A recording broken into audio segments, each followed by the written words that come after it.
Yep, get ready people, because this will be a weird one. I heard a lot about the famous My Dinner with Andre because its status as a cult classic was mostly honest about its premise and style.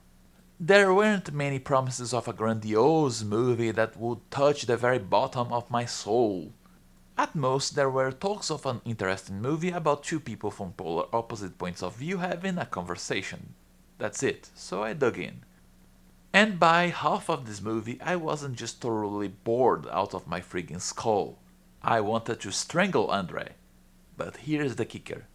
I still truly recommend this movie, even if I know that it's a really niche one. Yes, you heard it right, so stick around to find out why.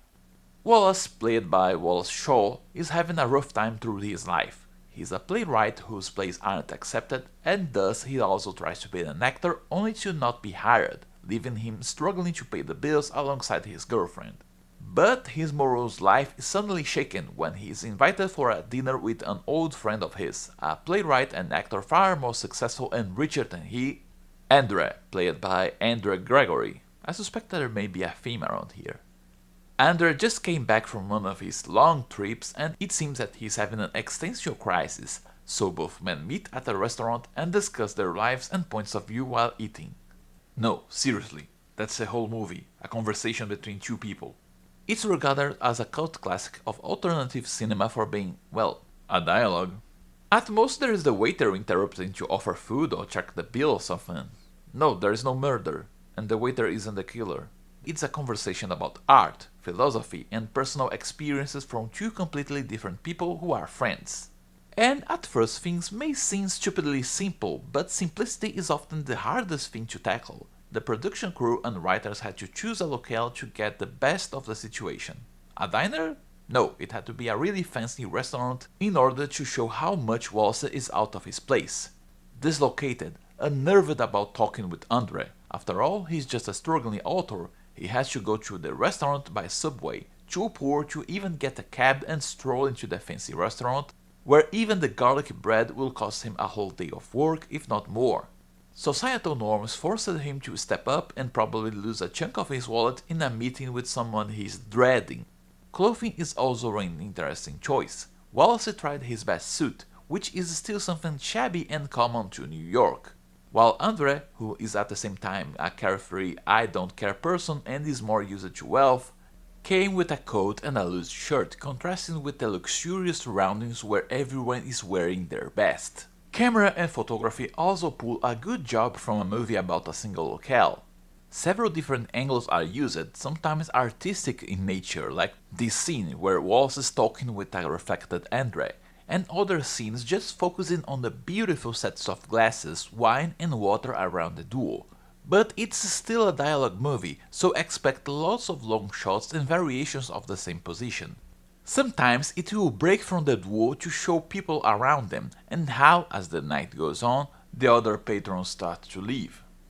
And pretty much akin to the visuals of the movie, I personally think that the simplicity is the hardest thing to tackle in acting next to conflicting emotions in sequence. Sure, it's easy to ham up and scream about the rivers are going to fill with the blood of your enemies or chew the scenario about how the pancakes weren't flabby enough.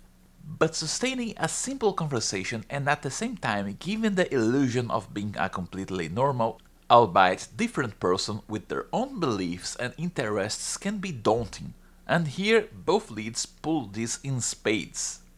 There's a lot of rumor speculating if Warren and Andre were playing themselves. This is denied by both actors, but to me, acting as a critic to a movie older than I am, I prefer to think that they were acting for real, and both were damn good. At least that's the impression that I get. Wallace and Andre are completely different people, both in experience, background, wealth and personality. Wallace is a more grounded person that constantly has his problems in his mind, and is nervous in front of Andre, even if they are friends. He stutters constantly, he hesitates, he prefers to let Andre talk till he reaches a boiling point, and this is crystal clear with how Wallace acts as well. Andre, on the other hand, is a more free-spirited person that is willing to experiment and can just say it and go into the middle of the desert out of nowhere, since he has the resources, money to do so, and a family that will leave him alone if such happens. This results in a relaxed person that just loves to talk about what he thinks and what he wants, and is unfazed when Wallace counters some of his points, so it's very good acting. And finally reaching the main course of this meal, the long, meaty main course that will take quite a while to chew.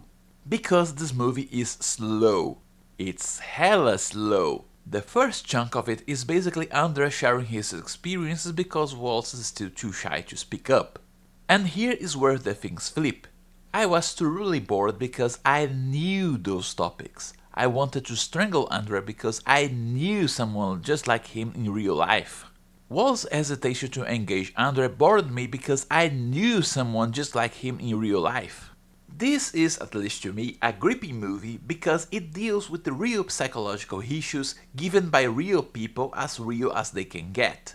Sure, they aren't the hot dog vendor or the politician, but they were written with real experiences, emotions and personalities in mind and given enough of a simple conversation.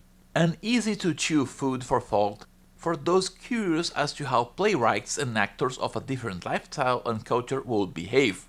For example, Andrew cites acting-provoking experiments with students, where people are just allowed to do what they want in their whims in search of a deeper guttural meaning, of experiencing raw emotions and chaos. Surprise! I participated in similar experiments, and I know how dangerous they are if left to the hands of people who are just lost without meaning, like Andre, akin to a blind person guiding a blind person. But this review isn't about it. And the kicker of the kicker, unlike those people I know, Andre is somewhat aware of his flaws, able to criticize himself and is willing to listen to Wallace. I also knew that if I were 20 years younger, I would have completely sided with Andre, and if I were 10 years younger, I would have completely sided with Wallace. Now I side with neither, and both at the same time. Both are simply different people expressing their points of view, which you may or may not agree with, or even change your mind later in life, instead of straw men. But the narrative doesn't limit to that. Past the initial shock of seeing a movie about a conversation, one can start to see the wit in the narrative and how tightly written it is. Andre is lost in his own art, seeking meaning and ways to connect with the real life. A blight of his soul that has absolutely no material need and can go whenever he wants, whenever he wants, and his family won't bother him. Wallace is so despaired about the material world and the material real needs that he can't see that he can't see. Yeah, the repetition is on purpose. The beauty and the art of the world around him, the world that oppresses him.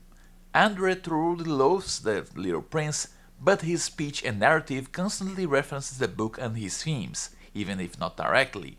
He talks about engagement, about the need to see past beyond the veil, about taming and seeing the wonders of the universe.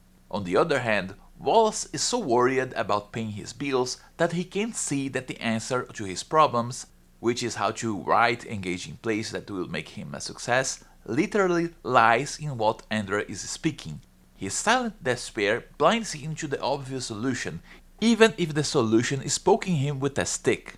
And by the end of the movie, you can see that the dinner influenced Wallace and perhaps influenced Andre as well. This is indeed one of those movies that you need to watch in different points of your life with different experiences and discuss it with different people.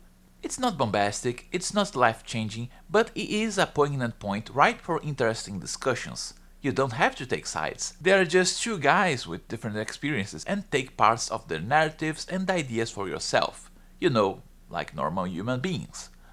Oh yeah, the soundtrack. Well, this one will be easy, really easy. There's barely any soundtrack, just some snippets of the beginning and at the end, so the viewer can focus on the chat. So, in the end, even if my personal experiences made me hate both of these men for different reasons, I do recommend this movie, truly. I know that very few people will be interested in a slow as molasses narrative and even less will want to chew through the entrées, let alone go through the whole course. I still recommend you to try. This is one of those movies that isn't for everyone. It's slow, it can be boring, it's just a discussion, but it's one of those cerebral snacks that will instigate critical thought, even if you disagree with what's being said or, like me, you hated the characters. Well, that's all for today. See you all next time, and remember to like and subscribe.